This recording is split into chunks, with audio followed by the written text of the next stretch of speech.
profes, este taller es un taller sobre reconocimiento, herramientas y lineamientos conceptuales de los modelos flexibles. Y quiero hacer énfasis sobre todo en este ejercicio, en el ejercicio conceptual. Yo sé que hay algunos de ustedes que lo manejan muy bien, pero algunos tendemos a confundirnos.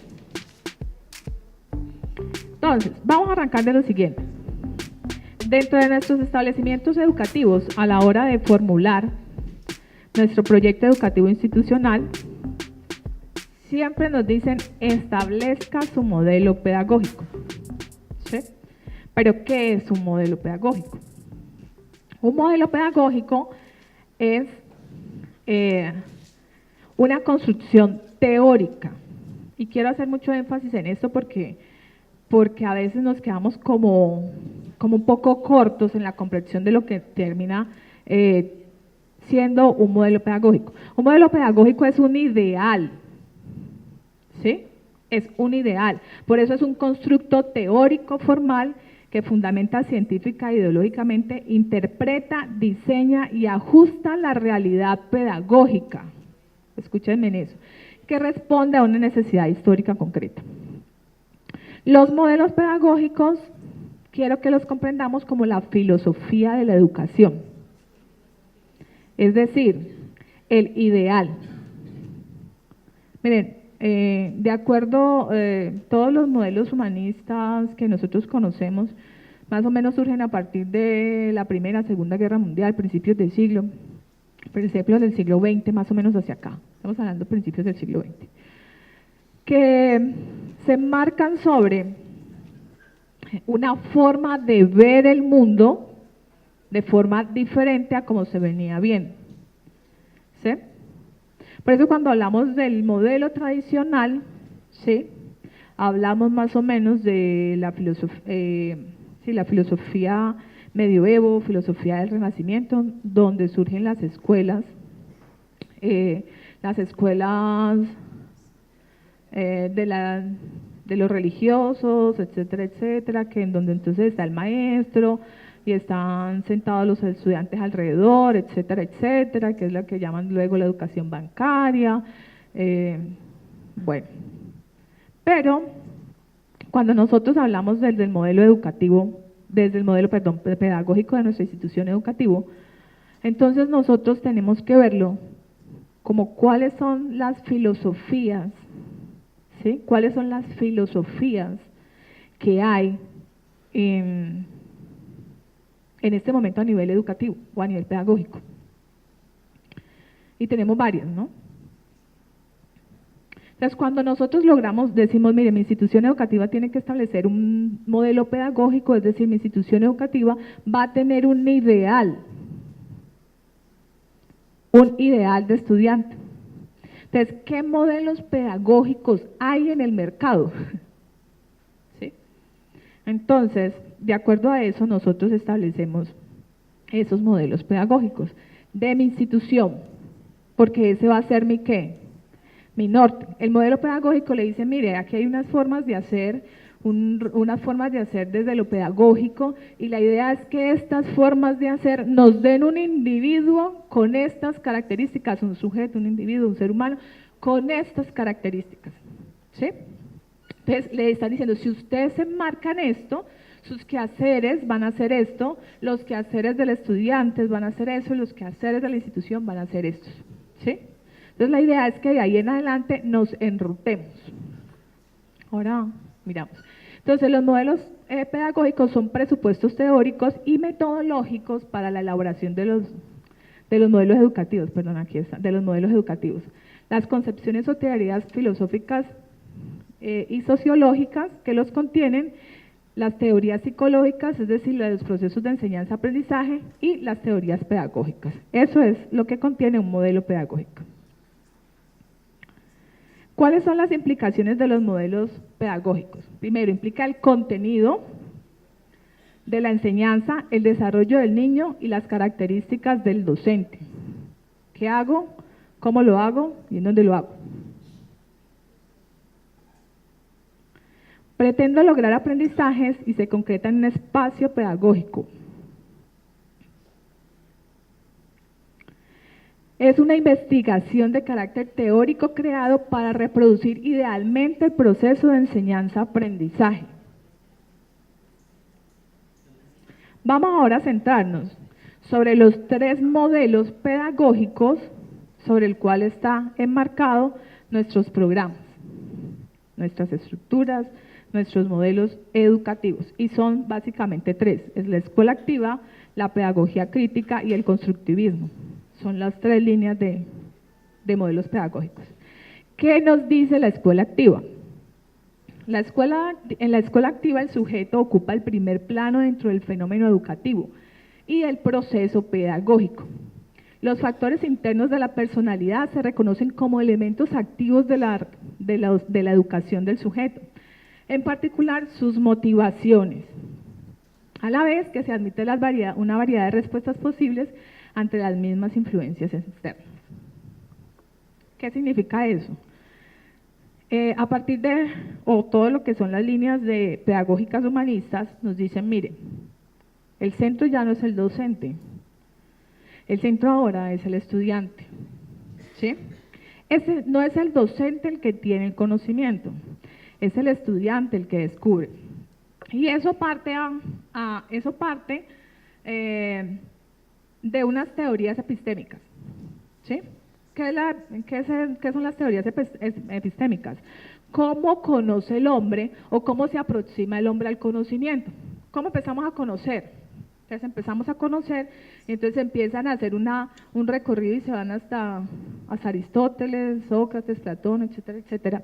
Y se dan cuenta de que nosotros aprendemos, o una forma de cómo aprendemos es con la relación con el mundo, a partir de los sentidos, a partir de lo que toco, de lo que huelo, de la experiencia. Entonces ahí surge de la observación del mundo. Entonces empezamos a sacar conclusiones y así nace la ciencia, etcétera, etcétera. Entonces dice, mire, si así hemos construido el conocimiento del mundo hasta ahora, ¿por qué decimos que una persona tiene el conocimiento y que lo da a otra?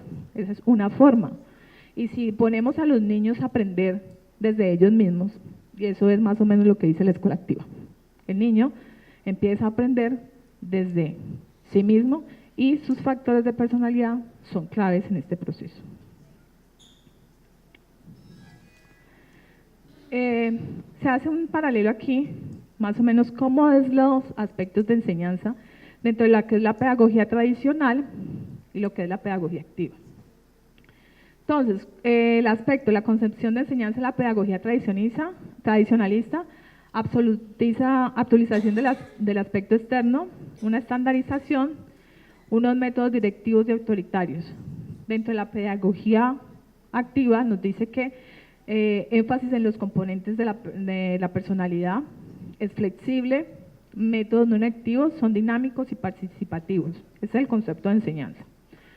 La concepción del papel del maestro en la pedagogía tradicionalista es un ejecutor de directivas preestablecidas, limitación de la individualidad y la creatividad, es autoritario, rigor y controlador. No se mueva, la silla tiene que estar aquí así, usted tiene que estar mirando para acá, el salón se establece así, no coma chicle, no haga ruido, estoy hablando yo, cállese, etcétera, etcétera.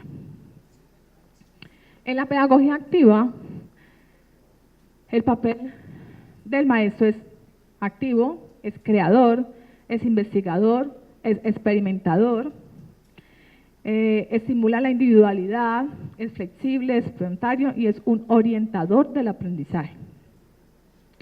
Y la concepción del papel del estudiante. En la pedagogía tradicionalista es un sujeto pasivo, reproductor de conocimiento, tiene poca iniciativa, inseguridad, escaso interés personal y no está implicado en su proceso de enseñanza-aprendizaje. En la pedagogía activa es un sujeto activo, es constructor de conocimiento, se promueve su creatividad, su reflexión, sus intereses cognitivos propios, está implicado en su proceso y por ende adquiere un compromiso. Como nos decía ahorita la compañera, es que cuando los niños que eran A, ¿sí? Los niños que estaban en deficiente o en básico, de un momento a otro se nos convirtieron en chicos en chicos ¿sí? Excelentes. ¿Por qué? Porque se implicaron en su proceso de conocimiento. Entonces, ¿por qué les digo esto y por qué les quiero mostrar eso? Porque a veces nosotros decimos, no, es que nosotros manejamos la pedagogía tradicional, pero en el aula no. ¿Sí? O sea, en la escritura tenemos una cosa, pero en el aula yo estoy colocando al niño a hacer otras dinámicas. ¿Sí? Entonces, mucho cuidado con por eso efectivamente la institución educativa tiene que tener muy bien definido su modelo pedagógico, porque el modelo pedagógico son las líneas de trabajo mías. ¿Sí? O al contrario. Sí. La pedagogía crítica. ¿Qué es la pedagogía crítica? Es una escuela que asume la tarea de concebir y orientar discursos y prácticas educativas dirigidas a formar en los estudiantes el pensamiento crítico tan necesario en esta Colombia. Tan necesario, de verdad que muchas de las, ¿cómo es que decía el compañero? Las últimas 3 elecciones, efectivamente los resultados son por falta de esto, de pensamiento crítico. La pedagogía crítica desarrolla la capacidad para que la persona explore su propio pensamiento de tal forma que pueda asumir la posibilidad de mejorarlo, enriqueciendo permanentemente su argumentación para producir sentido a su actuación, opiniones acertadas y toma de decisiones correctas.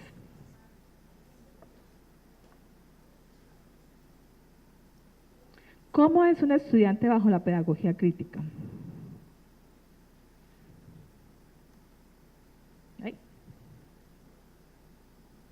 Construye inferencias, es capaz de inferir, asume el criterio en el marco de alternativas diversas,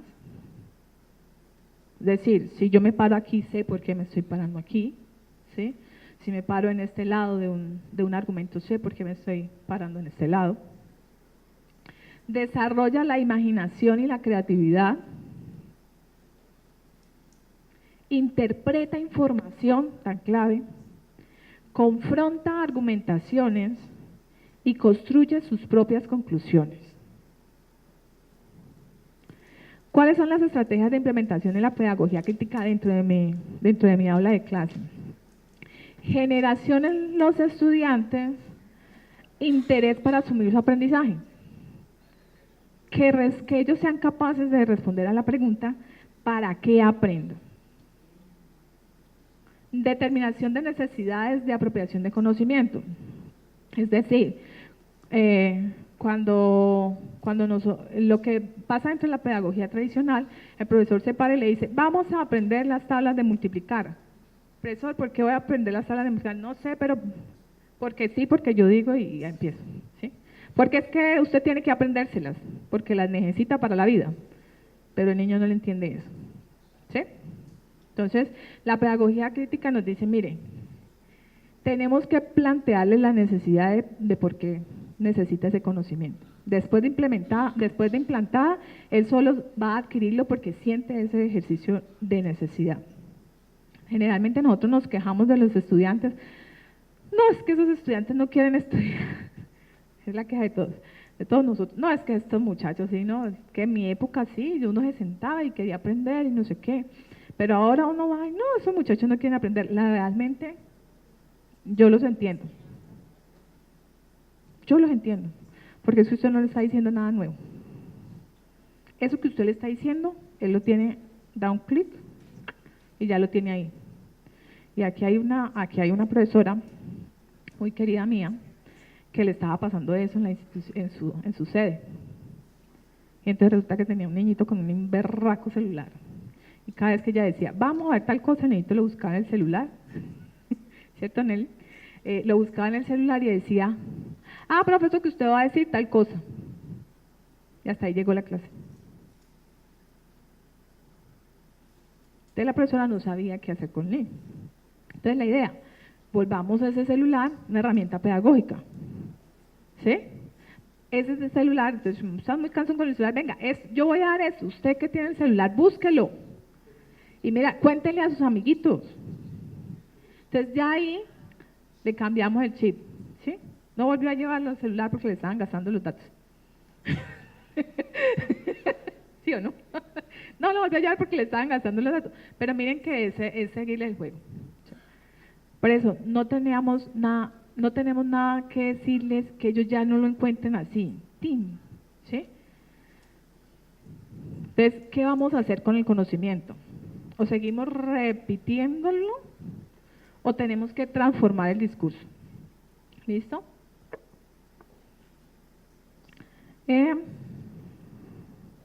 Búsqueda de sentido de los aprendizajes en función de la posibilidad de estructuración de su proyecto de vida. Esto es muy importante, que era lo que hablábamos ahorita. ¿Qué le estamos dando? ¿Cuál es el proyecto de vida que está formando la escuela? O es más, la pregunta, ¿la escuela está formando un proyecto de vida digna para los estudiantes del sector del Carmen, del sector del Cremal, del sector de Pavas? ¿Estamos creando proyectos de vida digna para aquel estudiante que sale del establecimiento educativo? ¿O la posibilidad que le estoy ofreciendo es de ser motorratón? Porque no hay nada más que hacer. ¿Sí? La pregunta como herramienta pedagógica. Quien desarrolla pensamiento crítico debe asumir la construcción de la pregunta como herramienta para la apropiación y comprensión del conocimiento. ¿Sí? La pregunta no solamente